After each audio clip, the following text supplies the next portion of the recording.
friends. It's Maya Lila DeVento. Oh, sorry if that clap was loud. My microphone's here. I'm Maya Lila DeVento, and I'm coming to you from Italy. I actually made it. It's still kind of surreal and insane, and I'm still recovering from traveling while sick with 2 small children, and just landing here. But my energy's coming back, and I'm adjusting to the time shift, and yeah, it feels good. It feels good and right and just like very normal. I'm actually staying at a friend's house, and she moved into the apartment that I used to live in when I lived here 11 years ago. I don't know if it was this exact olive tree, but I'm in the olive grove where I received my name, Maya. So that's another story I'll tell another time. I want to find the exact tree because I think it was the 4th or 5th tree, and I need to go meditate in them. It could have been this tree. This is a pretty big tree. I don't know. We'll figure it out. I'll tell the whole story. But this is where I lived, and this is where I became who I am today. Like, it was a huge, I was completely reborn. I also realized the deep terror I had of being a woman in my own power, and how I'd always considered myself a girl and not a woman until I had this awakening here at Ananda at the ashram where I lived and worked for a year. So there's a lot here.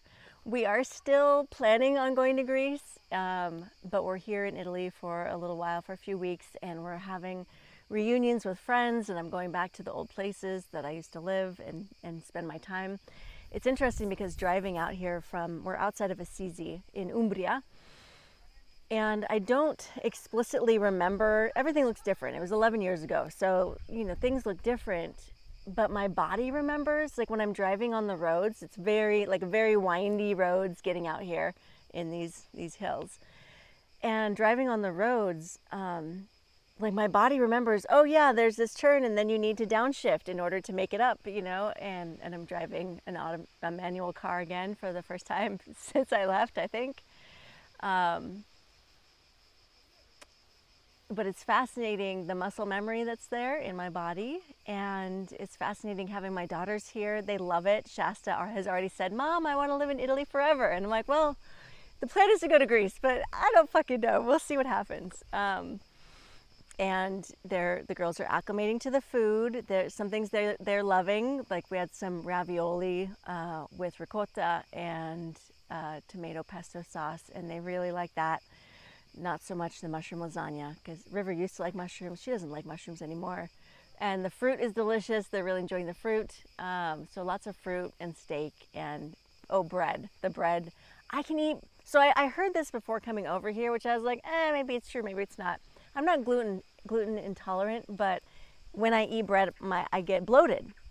And this last 5 months since my awakening thing in February, I've been eating pretty clean, like a lot of juicing, fruit, and grass-fed beef, and very rarely any gluten, refined sugar, alcohol. I stopped drinking coffee. But at home, when I would eat bread, I would get a belly, like immediately. And here in Italy, I can eat the bread and not bloat up, which is amazing. I'm still not going to eat a ton of bread, but I love that I can eat the bread here and not get bloated, which it didn't matter. I ate the most organic, handmade, purest, cleanest bread that I could find in the US, and it would still just not function well for me. So that's interesting. And yeah, so I'm still acclimating. I'm still recovering. The girls bought some Play-Doh yesterday, so they've been playing with Play-Doh for hours. The neighbor has a pool here, so we went swimming yesterday. I'm sure we'll go swimming again. It is very hot, hotter than it used to be. And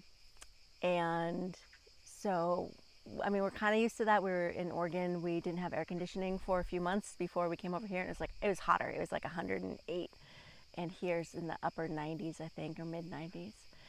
But yeah, it's been so much fun seeing people that I haven't seen in over a decade and having reunions, and people are coming. I have a friend coming from Portugal, another friend who I lived with here who's coming to visit with her children. So yeah, it feels really good, and I'm happy to be here. And I'm kind of like, okay, like, do we just like maybe I should leave earlier than the planned couple of weeks and like just get to Greece and try to settle down there, and there's some anxiety arising, you know, and so I'm just noticing that and seeing like it's all divinely orchestrated. This was one thing I got very clearly in February. I felt how every minute second of every moment of our life is divinely orchestrated. And my understanding of it is that we can switch timelines through courageous action. And so within every timeline, everything is divinely orchestrated down to like every millisecond, trillisecond. And the free will comes in where you can like switch timelines depending on the choices you make. And mostly the scary choices, like the courageous ones, where you speak your truth and you tell the person you love them, or you decide to make it happen and move to a different fucking country, or you quit the job that you hate even though you're not sure what's going to happen. So these courageous choices that we can make that are guided by our heart can level us up, or, you know, if we make bad choices, obviously that can level us down. Or I think if we don't make the choices, you know, I don't know if we stay the same. I don't know all the details, but this was just some information that I received back in February. There's a butterfly flying by. And yeah, so we're here for a while. I'll be making lots of videos in Italy because it's beautiful and I love it. And if you guys have anything like that you're curious about or want to know, I kind of want to do a video about all the weird differences, like in Rome, which I'd forgotten about this, but when you go to the bank, to the ATM to get money out, the doors are locked and you have to put your credit card, your debit card into the thing to get inside of the kiosk to even get to the ATM, which is just something I'd forgotten. And I was like, oh yeah. And there's just a lot of different little weird quirks that are different between the countries, which I love. I love all those differences.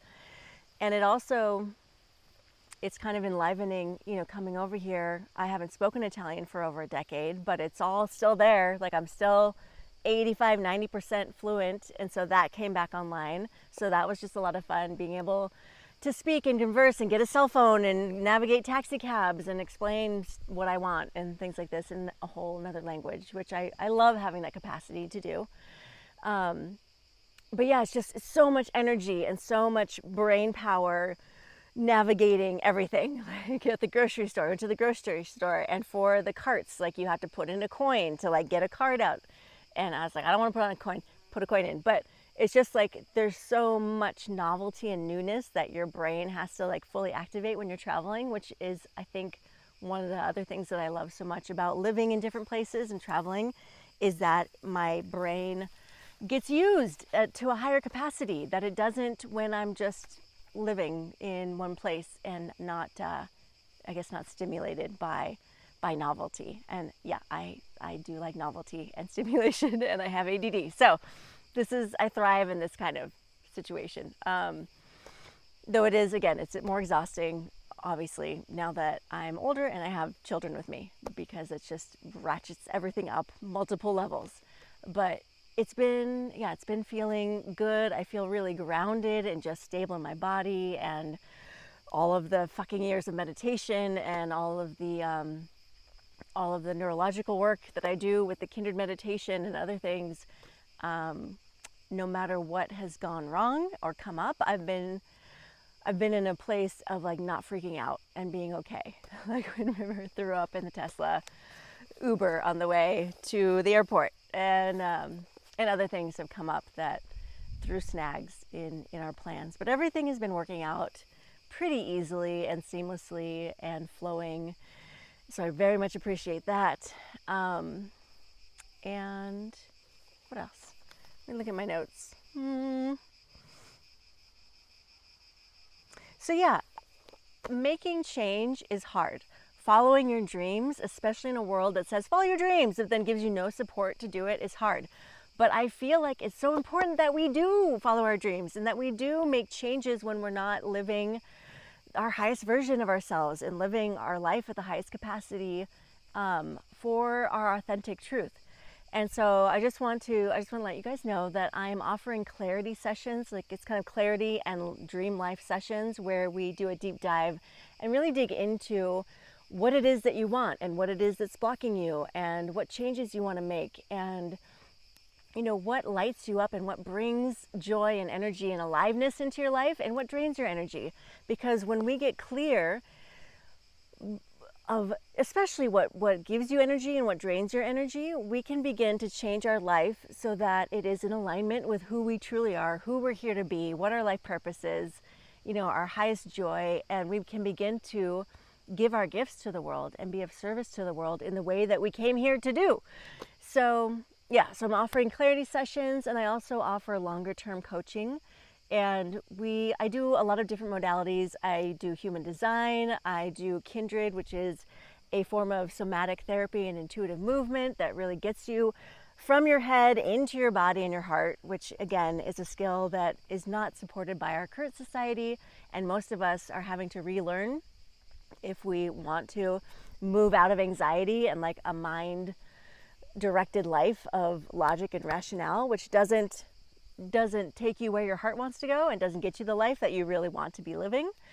The somatic therapy helps us get into our bodies and just helps you increase your capacity the capacity of your nervous system to move through change, so that you're not stuck and trapped. Because when we're terrified of even being able to make changes or to move through change and survive emotionally, we end up stuck. My nose is kind of stuffy because I'm still recovering from my cold from the traveling.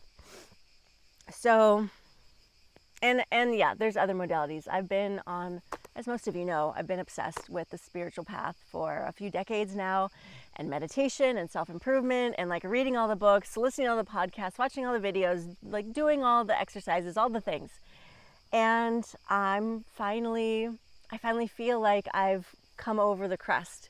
And it's continuous expansion, continuous work, but I feel like I'm finally getting there to where I've been trying to get, which partially is here, Italy, but just emotionally, like mentally, all of these things, physically, I'm becoming who I'm really here to be. And I want to help you do that also, because everybody has such beautiful gifts and skills and talents that only you can bring to this world. And the world needs you. The world needs your gifts. The world needs your joy. The world needs your passion, not your logic and not your rationality and your, doing the things that you were conditioned to think that you needed to do to survive, and being stuck in patterns of conditioning and fear. That's not what the world needs. The world needs us all to come home to our bodies, to our hearts, and to be the highest versions of ourselves. And my goal is to increase joy and beauty and connection and thriving for all beings, like for this planet, for myself, for my friends, for my clients. Because for me, the highest values are beauty and joy. And love, I don't use that word very much because it's so, complicated nowadays, and people have these ideas of what it is and what it isn't. And I feel like joy and beauty are very good descriptions of love, and connection and thriving. Like those for me are more solid indicators of what I'm trying to convey with words, which are limited. But I just want to invite you to reach out if you want to work with me. We can do a free 15-minute consultation call. And if there's anything else you want to hear about in these videos, let me know. And I'll be making more videos and sharing all of this beauty with you. Woo! All right. Love you guys. Thank you for being with me here on this journey, and I will talk to you soon. Bye.